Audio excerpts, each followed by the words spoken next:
I got engaged to a blind duke episode 176 miss? When Yulia called out restlessly again, Marine peeked only her eyes out from under the blanket. Yulia. I mean, yes. I'm so embarrassed. Pardon? No matter how much I think about it, I'm so embarrassed that I just want to die, you know? Miss, you can't pass away. When Yulia made a tearful face and stopped her, Marine shook her head. No, I don't really mean I'll die. Marine bit her lower lip as if she couldn't continue speaking, and cast her gaze outside the window with distant eyes. Until last night, she had empathized with Gerald's childhood pain and felt sorry for him. After such a day of comforting him ended, she opened her eyes to the morning sunlight. This kind of brilliance would look different to him with his exceptional five senses, wouldn't it? Would it look more radiant? From far away, the sound of birds chirping came as if announcing the morning. That bird song would sound close to him too, wouldn't it? How fascinating. Wait. Close. Her head, which had been drowsy with the lingering effects of sleep, suddenly snapped to attention as if hit by cold water. Marine's light green eyes shook restlessly. And her dark history began replaying endlessly in her mind. The curses about the Duke she'd made in the office corridor. The thunderous sounds that had rumbled from her stomach. Her muttering to herself at the Capitol mansion. The whispers she'd given to Diameter. The sound of her heart pounding whenever she grew close to him. And his words and attitude as if he knew everything. All of it. The more she mulled it over, the more heat rose from her face and her ears burned as if they would explode. Yulia and Elmes looked at each other, not knowing what to do. Marine felt bad that the innocent maid seemed to be reading the situation, so she forced herself to lift her head and act fine. Would you two go out and rest until I call for you? The embarrassment was something she had to endure alone. Yes, Mississippi.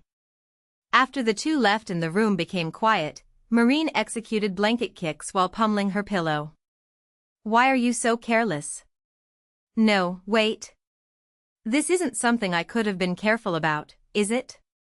It's force majeure, that kind of thing. But I still should have been careful. It's not my fault, I tell you. I don't know. I don't know. It's embarrassing. The angel and devil in her heart fought fiercely. Marine? Outside, deep navy blue and orange hues had already blended together as dusk fell. Gerald had belatedly heard the news that Marine was holed up in her room and wouldn't come out, so he had come to find her. Marine was rolled up like a silkworm cocoon in her blanket with only her eyes peeking out. You came?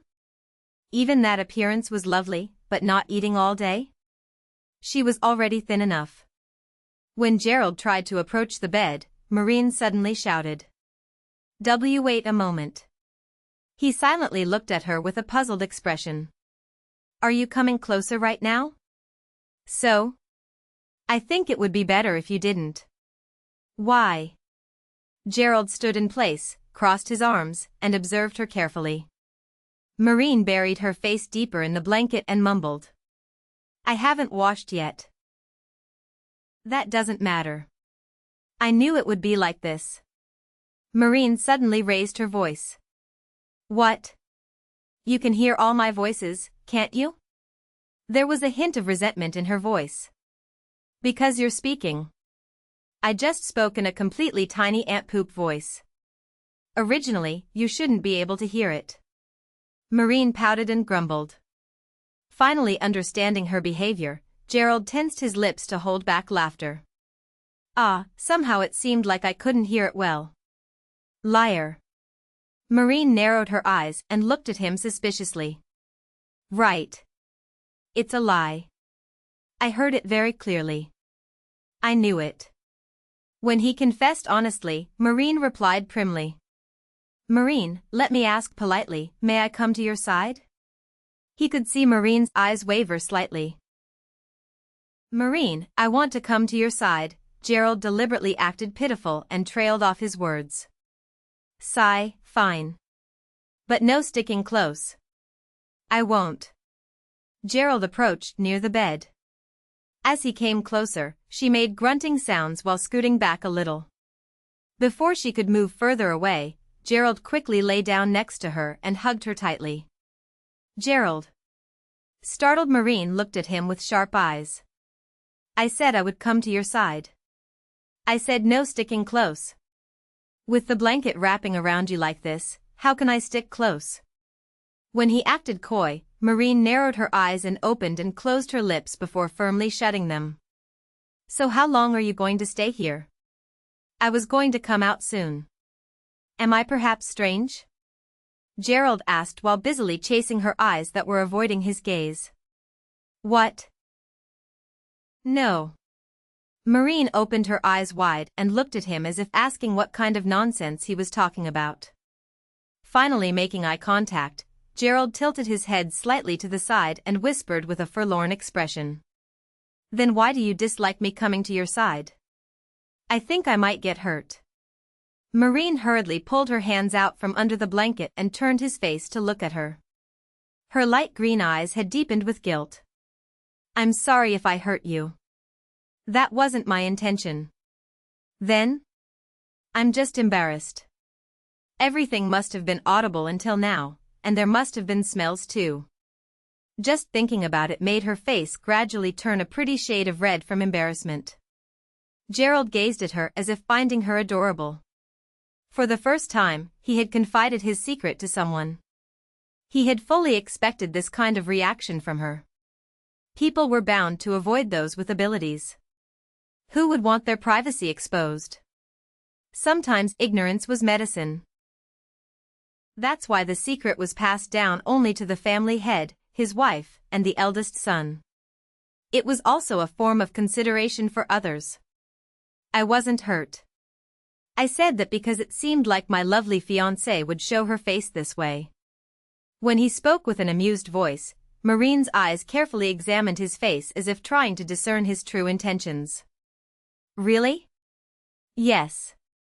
Only then did relief spread across Marine's face. But can you control that ability? Gerald nodded, lifting the corners of his mouth. Then please control it as much as possible when you're with me. Marine pleaded with earnest eyes. I will. Promise? Yes. But shouldn't you eat something now? Why? The hungry sounds you've been making. Gerald. Marine covered his ears with a face that looked ready to cry. Gerald embraced her soothingly and burst into laughter. Who would have thought he'd feel this way? Sharing secrets with someone you love definitely felt like growing closer. The open field at Mountain Village. The villagers all watched a family with sad and grim expressions. A small figure covered by a shroud. Small, delicate hands protruding from between the shroud. The child's mother sobbing over it. And the father. Sam. Sob, what were those wild berries worth? The child's mother couldn't bear to lift the shroud and kept calling the child's name while crying prostrate. The child who had gone alone to the mountain to pick wild berries, wanting to give something delicious to his mother on her birthday, had returned cold. The child's father gritted his teeth and glared at the sky as if resenting it. Did you see the gray wolf? Village administrator Rumors looked at the hunter who had brought back the child's corpse. I didn't see it directly, but the wound marks are definitely from a gray wolf. It must have definitely made its lair in the mountain.